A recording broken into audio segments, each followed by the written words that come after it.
Studio में अब हमें ज्वाइन कर रहे हैं रोज़नामा जंग कराची के senior cricket sports correspondent senior साफ़ी अब्दुल माजिद भट्टी साहब। बड़ी वसी तजुर्बा है आपके पास और बड़ी गहरी निगाह है पाकिस्तान क्रिकेट के हवाले से।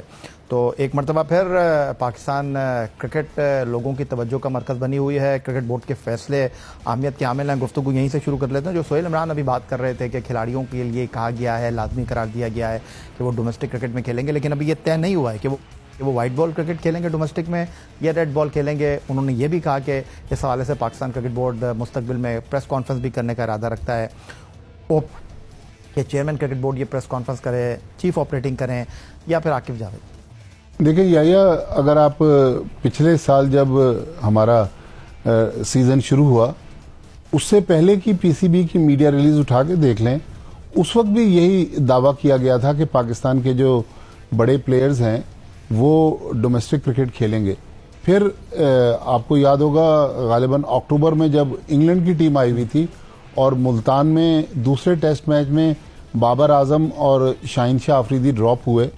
उस वक्त कायद-ए-आज़म ट्रॉफी चल रही थी, लेकिन इन दोनों प्लेयर्स ने ड्रॉप होने के बाद नेशनल सर्किट में जाने की कोशिश नहीं की। माजी में भी हमने बेतहाशा दफ़ा ये चीज़ें देखी हैं। है बहुत अच्छी चीज़। इंग्लैंड में आप देखें कि जहां काउंटी में और टेस्ट मैचेस के दरमियान लड़कों को मौका मिलता है वो काउंटी क्रिकेट खेलने चले जाते हैं। ऑस्ट्रेलिया में भी शेफील्ड शील्ड खेल लेते हैं गैप में। पाकिस्तान में ये रिवायत नहीं रही है। बड़े प्लेयर्स जो हैं वो डोमेस्टिक क्रिकेट खेलते नहीं है। लेकिन अगर मोहसिन नकवी साहब ये मनवाने में कामयाब हो गए और इस पर इम्प्लीमेंट करवा दिया। माजी में मुझे सिर्फ एक मिसाल नजर आती है, जब Wills cup national one day tournament होता था उसमें पाकिस्तान के तकरीबन 95% प्लेयर्स पार्टिसिपेट करते थे।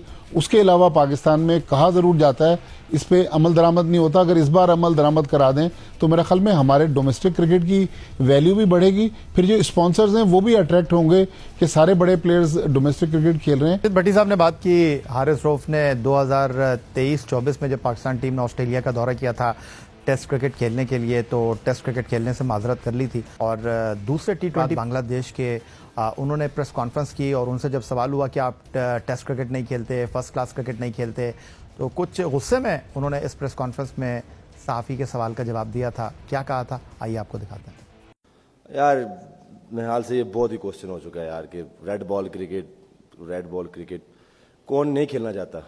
मेरा भी दिल उतना ही है रेड बॉल क्रिकेट खेलें, बट आप ये देखते हो कि आप अवेलेबल किस चीज़ के लिए हो। और मेरे ऊपर काफ़ी बातचीत होती है कि यार ये रेड बॉल क्रिकेट नहीं खेलता।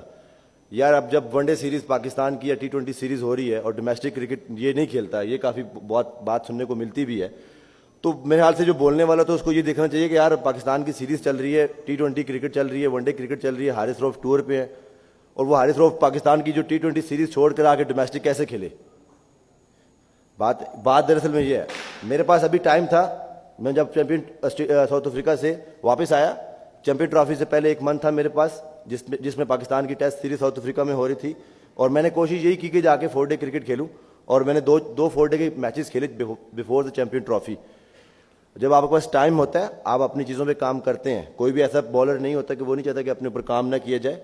मैं अपनी जाके डोमेस्टिक में भी पूरी उस तरह ही 4 डे में जाके लंबे स्पेल्स किए। अनफॉर्चुनेटली जाके ट्राई नेशनल सीरीज में इंजर्ड हो गया था, वो डजंट मैटर, बट वो तो पार्ट ऑफ द गेम है। बट ऐसा कोई भी कभी माइंड सेट नहीं बना कि यार रेड बॉल क्रिकेट नहीं खेलूंगा। बट उससे पहले आपकी प्रिपरेशन होना बहुत ज़रूरी होती है। आप किसी भी फॉर्मेट में एकदम जाके अपने आप को कवर नहीं कर सकते यार, क्योंकि उससे पहले आपकी प्रैक्टिस होती है। आपकी बॉडी यूज टू होनी चाहिए यार लंबे स्पेल करने के लिए। जब मेरी बॉडी यूज टू नहीं होगी तो मैं कैसे खेल सकता हूँ। तो मेरा क्वेश्चन यही होता है, जब ये अक्सर सुनने को मिलता है कि यार ये डोमेस्टिक क्रिकेट नहीं खेलता, मैं आज पाकिस्तान की सीरीज़ छोड़ के कोई भी डोमेस्टिक को प्रेफर नहीं करेगा। वो पाकिस्तान को उस टाइम नीड होती है तो इसलिए मुझे साथ लेके कैरी करते हैं। तो ये थे जनाब हारिस रऊफ जो ये कह रहे थे कि वो तो जनाब इंटरनेशनल क्रिकेट में मसरूफ़ होते हैं तो कैसे फर्स्ट क्लास क्रिकेट खेलें, और इस बार भी यही सवाल अपनी जगह मौजूद है। लेकिन माजिद भट्टी साहब, जिस तरह और बहुत से टॉपिक इस वक्त पाकिस्तान क्रिकेट बोर्ड के फ्रंट पर ज़ेर बहस हैं जिनके ऊपर गुफ्तगू हो रही है, उनमें से एक अहम टॉपिक है पाकिस्तान क्रिकेट बोर्ड का सेंट्रल कॉन्ट्रैक्ट 2025-26 है। होता ही है कि सेंट्रल कॉन्ट्रैक्ट जून से जुलाई से जून तक होता है, लेकिन अनाउंस अमूमन अक्टूबर सितंबर तक ये जाकर होता है। लेकिन इस बार ये जो सेंट्रल कॉन्ट्रैक्ट है, ये सेंट्रल कॉन्ट्रैक्ट ख़ास तौर पर लोगों की तवज्जो का मरकज़ इस एतबार से होगा کہ بابر اعظم رضوان پچھلے 2 سینٹرل کانٹریکٹ میں ایک کیٹیگری میں تھے لیکن اب وہ ٹیم سے بھی ڈراپ ہوئے ہیں, تو اب بڑا مشکل لگ رہا ہے کہ وہ تینوں فارمیٹ میں ہوں گے. شاہین شاہ آفریدی پہلے 3 سال کے اس کانٹریکٹ میں ایک کیٹیگری میں تھے, پھر اگلے سیزن میں وہ بی کیٹیگری میں آ گئے, تو یہ سوال ابھر رہا ہے کہ کون اے کیٹیگری میں ہوگا, کون بی کیٹیگری میں ہوگا. کرکٹ بورڈ نے 22 کھلاڑیوں کو بلایا بھی ہے, مینجمنٹ نے بات بھی کی ہے, تو آپ کیا دیکھ رہے ہیں؟ دیکھیں میرے خیال میں یہ جو سینٹرل کانٹریکٹ ہے یہ پی سی بی کے لیے زیادہ چیلنجنگ ٹاسک ہوگا, کیونکہ ہمارے جو 3 بڑے پلیئر جنہوں نے پچھلے 5-6 سال سے پاکستان کرکٹ پہ رول کیا, بابر اعظم, محمد رضوان, شاہین شاہ آفریدی, اس وقت وہ جس طرح آپ نے کہا کہ T20 ٹیم سے تو ڈراپ ہیں, اور اگلے جو 7-8 مہینے ہیں اس میں جو 26-27 پاکستان نے T20 انٹرنیشنل کھیلنے ہیں, اس میں جو مجھے سننے میں آ رہا ہے کہ اب پی سی بی نے یہ پلان کر لیا ہے کہ اس 20 فارمیٹ میں تو یہ تینوں پلیئرز نہیں ہوں گے انٹل انلیس کہ کوئی بہت ہی مشکل صورتحال ہو جائے, کیونکہ سپٹمبر میں ہم نے ایشیا کپ کھیلنا ہے, پھر اگلے سال T20 ورلڈ کپ ہے, پھر ٹیسٹ میچ ہم نے کھیلنا ہے جا کے اب اکتوبر میں ساؤتھ افریقہ کے خلاف. مسئلہ یہ کہ جو سینٹرل کانٹریکٹ کی کمیٹی ہوتی ہے اس میں ہیڈ کوچ ہوتے ہیں, اس میں کپتان ہوتے ہیں, اس میں ڈائریکٹر ہائی پرفارمنس ہوتے ہیں, اس میں ڈائریکٹر انٹرنیشنل کرکٹ, جو پاس میں کمیٹی رہی ہے. ابھی تک پی سی بی نے کمیٹی اناؤنس نہیں کی, لیکن ہمارے پاس ابھی ٹیسٹ میچ کا ہیڈ کوچ پتہ نہیں کون ہوگا, اور شان مسعود کیا کپتان رہیں گے یا نہیں رہیں گے. تو ان حالات میں کہ کون لوگ ٹیسٹ کرکٹ میں کھیلیں گے, کون ایک کیٹیگری میں آئیں گے, تو میرے خیال میں اس بار کافی مشکل ٹاسک ہے.